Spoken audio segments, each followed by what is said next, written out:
Assalamualaikum warahmatullahi wabarakatuh. Selamat pagi pemirsa Trans 7.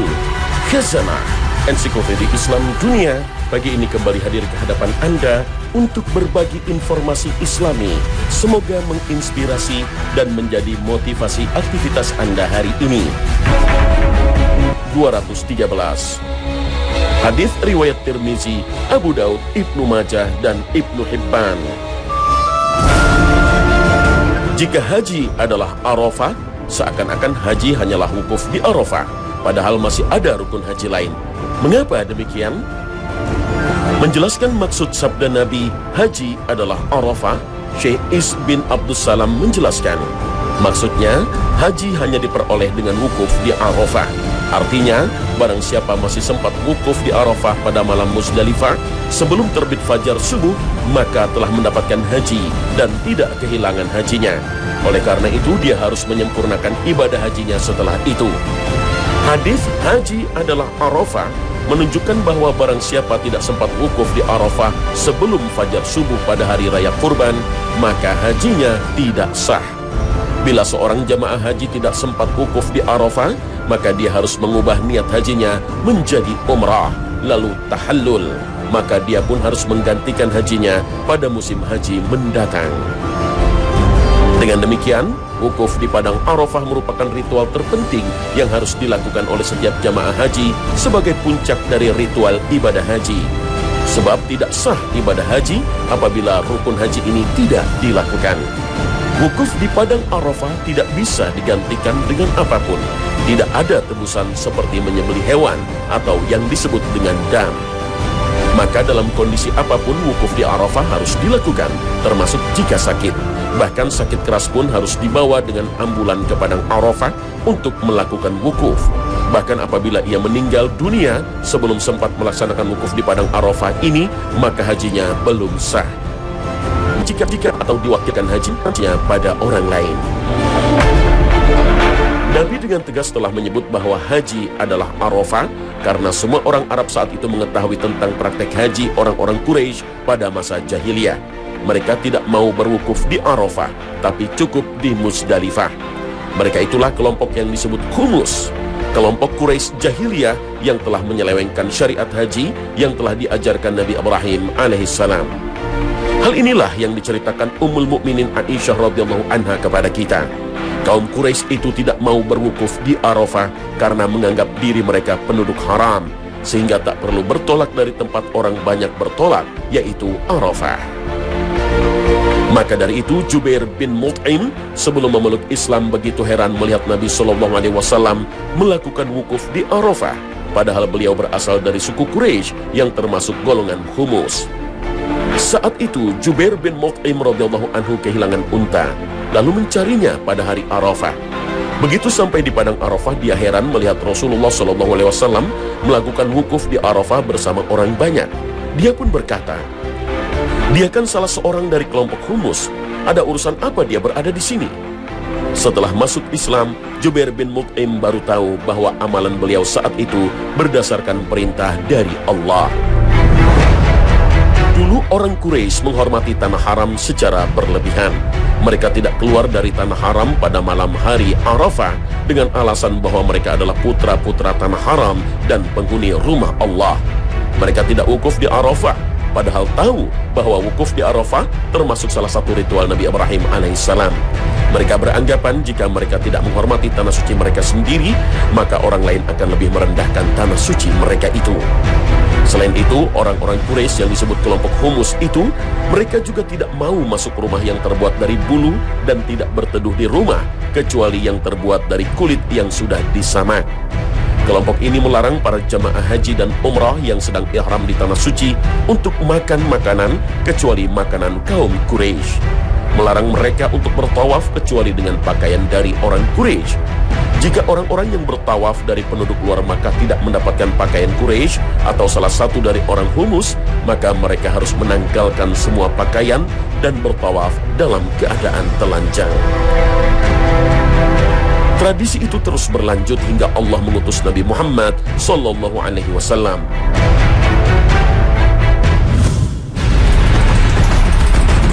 Pemirsa Khazanah, Peristiwa 1 kali setahun di Padang Arafah ini peristiwa yang luar biasa. Bagaimana tidak? Bebaskan hamba dari neraka lebih banyak daripada hari Arafah. Dan sungguh dia turun ke langit dunia, lalu membanggakan mereka di depan para malaikat dan berkata, apa yang mereka inginkan? Hadis riwayat Muslim. Inilah kemuliaan tempat dan waktu wukuf di Arafah sampai Allah Subhanahu wa Ta'ala mendekat turun ke langit dunia. Betapa besar rahmat dan keberkahan saat itu. Saat itulah waktu yang paling mustajab untuk berdoa, seperti yang dikabarkan Nabi SAW pada kita. Sebaik-baik doa adalah doa di hari Arafah. Hadis riwayat Tirmizi. Oleh sebab itulah Nabi SAW mengajarkan doa yang banyak dilantunkan Nabi dan para Nabi terdahulu dalam sabdanya. Dan sebaik-baik doa yang kupanjatkan dan dipanjatkan oleh para Nabi sebelumku adalah La ilaha illallah wahdahu la syarikalah, lahul mulku wa lahul hamdu wa huwa ala kulli syai'in qadir. Tiada ilah melainkan Allah semata, tiada sekutu baginya, miliknya semua kerajaan, dan baginya segala pujian, dan dia maha kuasa atas segala sesuatu. Hadis riwayat Tirmizi. Di Padang Arafah, kita melihat persamaan yang merata dan keberadaan yang utuh bagi para jamaah haji yang datang memenuhi panggilan Nabi Ibrahim atas perintah Allah Subhanahu wa Ta'ala. Padang Arafah adalah satu-satunya tempat berkumpul manusia dalam keadaan seperti itu dan dalam waktu seperti itu pula. Ini tidak terjadi pada waktu lain. Perhatikanlah, para jamaah haji memasuki kota Makkah dalam rombongan-rombongan yang berbeda dan waktu yang berbeda sesuai dengan kesepakatan rombongan masing-masing atau ketetapan penyelenggaranya. Ada yang masuk 2 pekan sebelum haji, ada pula rombongan yang datang 1 hari sebelum haji. Saat pulang pun, masing-masing rombongan menetapkan waktunya sendiri-sendiri sesuai dengan kesepakatan rombongan. Yang tinggal di Makkah pun berbeda-beda juga sesuai dengan kemampuannya. Tapi di Arafah, keadaannya berbeda. Semua suku bangsa, warna kulit dan bahasa, berbagai pangkat dan jabatan harus memperlihatkan kebersamaan yang utuh. Semua berkumpul dalam sebuah padang dan pada waktu yang sama. Pakaian pun sama dan seragam. Tidak ada bedanya antara yang kaya dan yang miskin, yang pangkatnya tinggi dan yang rendah, yang bangsawan dan rakyat biasa. Tidak ada rasa sombong dan angkuh. Semua merendahkan diri, mengharap ampunan dari Sang Pencipta yang Maha Agung, Allah Subhanahu wa Ta'ala. Pada hari ini, ketika semua orang menyingkirkan semua rasa sombong dan angkuhnya, sifat jahat dan dengkinya, Allah Subhanahu wa Ta'ala segera mencurahkan ampunan dan rahmatnya. Karena memang yang memisahkan kita dari ampunan dan rahmat Allah adalah kesombongan dan kezaliman kita. Pada hari ini, kita menyadari bahwa apa yang kita bangga-banggakan selama ini bukan dari kita, tetapi semuanya adalah kepunyaan Allah Subhanahu wa Ta'ala. Maka tergugahlah hati semua orang untuk mengabdikan diri kepada Zat yang mencipta dan memiliki semua. Pada hari yang sama, Sang Pencipta berfirman, mereka para jamaah itu layak mendapatkan maghfirah dan rahmatku. Inilah sebabnya mengapa setan pada hari Arafah terlihat sangat hina, tak berdaya dan putus asa. Nabi SAW bersabda, tidaklah setan pernah terlihat lebih kerdil, terjauhkan, hina dan kesal daripada saat hari Arafah. Dan itu tidak lain kecuali karena ia melihat turunnya rahmat dan pengampunan Allah atas dosa-dosa besar, kecuali apa yang ia lihat saat perang Badar. Hadis riwayat Malik dari Ubaidillah bin Garis. Wukuf di Padang Arafah merupakan gambaran dari sebuah kejadian besar yang akan dialami oleh seluruh umat manusia setelah dibangkitkan dari kematian pada hari kiamat nanti. Dikumpulkan oleh Allah Subhanahu wa Ta'ala di padang mahsyar untuk mempertanggungjawabkan segala amal perbuatan yang pernah dilakukannya selama hidup di dunia ini. Kebangkitan merupakan kejadian yang maha dahsyat yang akan dihadapi oleh seluruh umat manusia setelah melalui tidur panjang dari kehidupan, yang sebelumnya mereka jalani di dunia ini untuk mempertanggungjawabkan sekecil apapun amal perbuatan yang telah dilakukan selama ini, amal perbuatan yang baik maupun amal perbuatan yang buruk. Sebuah riwayat menyebutkan, di tempat yang mulia ini, Nabi Adam alaihissalam dipertemukan Allah subhanahu wa ta'ala dengan Hawa setelah diturunkan dari surga ke muka bumi secara terpisah. Bisa dibayangkan bagaimana keadaan Nabi Adam dan Hawa yang semula hidup berkasih-kasihan di surga. Semua kebutuhan mereka tersedia dan didapat langsung dari Allah subhanahu wa ta'ala. Tapi kini di dunia, mereka harus menerima hidup terpisah. Masing-masing mencari kebutuhannya sendiri untuk mempertahankan kelangsungan hidupnya. Mereka melihat ke depan, ke belakang, ke kanan dan ke kiri, namun tidak ditemukan seorang pun jua. Kalau sekiranya mereka bertemu dengan seorang manusia lain, tentu mereka akan senang sekali. Apalagi kalau berjumpa dengan teman hidupnya sendiri yang selama ini selalu hidup bersama dengan penuh bahagia di surga. Mereka berkeliling ke sana kemari, mencari teman hidupnya dengan penuh rasa rindu, mengenangkan masa-masa lalu yang indah. Akhirnya, mereka berdua berjumpa di padang Arafah, dan sejak itulah keduanya tidak pernah berpisah lagi, kecuali oleh maut. Setelah bertemu di Arafah, para malaikat mengingatkan mereka berdua agar mengakui dosa-dosanya dan memohon ampunan kepada Allah. Adam alaihissalam dan Hawa mematuhi nasihat malaikat seperti yang dipaparkan Al-Quran tentang doa, pengakuan dosa, dan permohonan ampun mereka. Keduanya berkata, Tuhan kami telah menganiaya diri kami sendiri, dan jika Engkau tidak mengampuni kami dan memberi rahmat kepada kami, niscaya pastilah kami termasuk orang-orang yang merugi. Al-Quran Surah Al-A'raf ayat 23. Disebutkan juga dalam riwayat, kemudian Adam alaihissalam dan Hawa Arafah atau telah mengetahui dosanya. Mereka juga Arafah atau mengetahui caranya bertaubat. Itu sebabnya tempat ini disebut Arafah. Taubat membutuhkan kesungguhan, tekad yang kuat, penyesalan, dan tidak berputus asa dari rahmat Allah subhanahu wa ta'ala.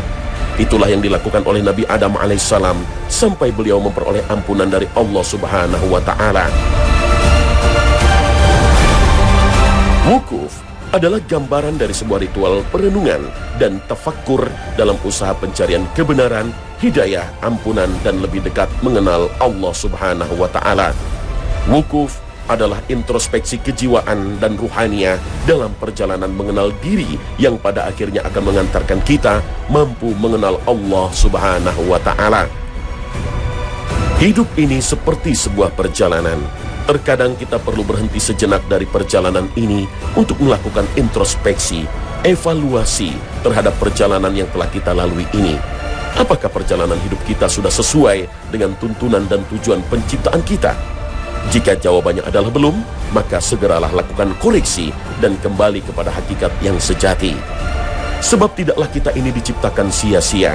Sekecil apapun amal yang kita lakukan semasa di dunia ini, melainkan pasti akan dimintai pertanggungjawabannya nanti pada hari pembalasan, yaitu ketika manusia dibangkitkan dari kematiannya lalu dikumpulkan di padang mahsyar. Apakah kita sudah siap menghadapi hari perhitungan itu? Jawabannya terletak pada diri kita masing-masing. Demikian agungnya padang Arafah pada hari Arafah, tanggal 9 Zulhijjah, sehingga sangat tepat ketika Nabi SAW bersabda, Al-Hajju Arafah, yang artinya haji adalah Arafah. Setelah matahari terbenam, para jamaah haji meninggalkan Arafah, bergerak menuju Makkah, menunaikan tawaf ifadah. Saat itulah waktu memasuki hari raya Idul Adha pada tanggal 10 Zulhijjah. Disyariatkan bagi kaum muslim di seluruh dunia untuk melakukan sholat Id.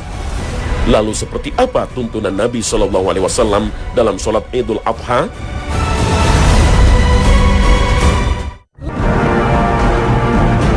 Pemirsa Khazanah, sebelum sholat Idul Adha, Nabi menganjurkan agar mandi lalu berhias dan memakai wewangian.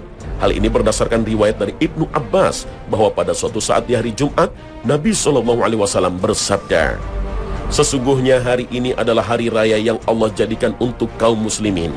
Barang siapa yang hadir Jumatan, hendaknya dia mandi. Jika dia punya wewangian, hendaknya dia gunakan. Dan kalian harus gosok gigi. Hadis riwayat Ibnu Majah dan dihasankan oleh Al-Albani. Dianjurkan pula memakai pakaian yang paling bagus. Berdasarkan riwayat Jabir bin Abdullah radhiyallahu an, Nabi SAW memiliki jubah yang beliau gunakan ketika hari raya dan hari Jumat. Hadis riwayat Ibnu Khuzaimah. Ibnu Umar menuturkan, Umar bin Khattab pernah mengambil jubah dari sutra yang dibeli di pasar. Kemudian dia datang kepada Nabi SAW.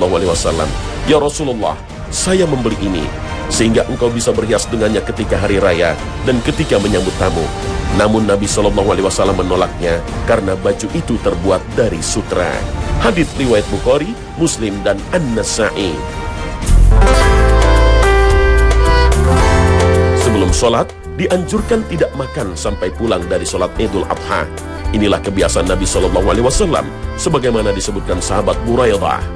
Nabi SAW tidak berangkat menuju sholat Idul Fitri sampai beliau makan terlebih dahulu. Dan ketika Idul Adha, beliau tidak makan sampai sholat dahulu. Hadis riwayat At-Tirmizi, Ibnu Majah.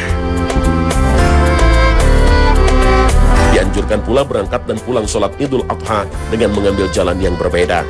Inilah kebiasaan Nabi SAW yang diceritakan oleh Jabir bin Abdullah radhiyallahu anhuma, bahwa Nabi SAW ketika hari raya mengambil jalan yang berbeda ketika berangkat dan pulang. Hadis riwayat Bukhari. Para wanita dianjurkan untuk ikut sholat Id. Bahkan para wanita yang datang bulan pun tetap dianjurkan berangkat ke lapangan. Inilah yang diceritakan Ummu Atiyah radhiyallahu anha.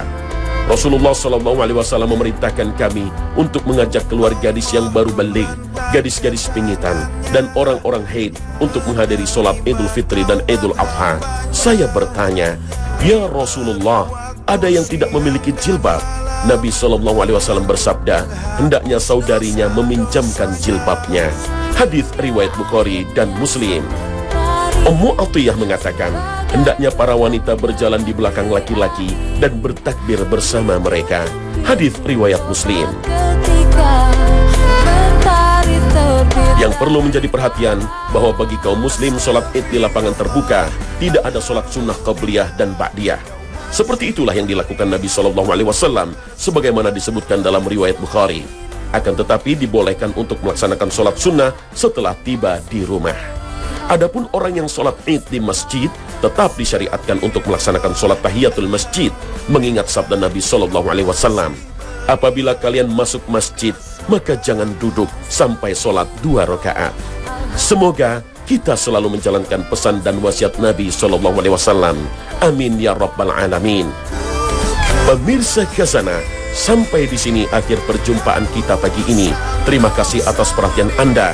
Wassalamualaikum warahmatullahi wabarakatuh.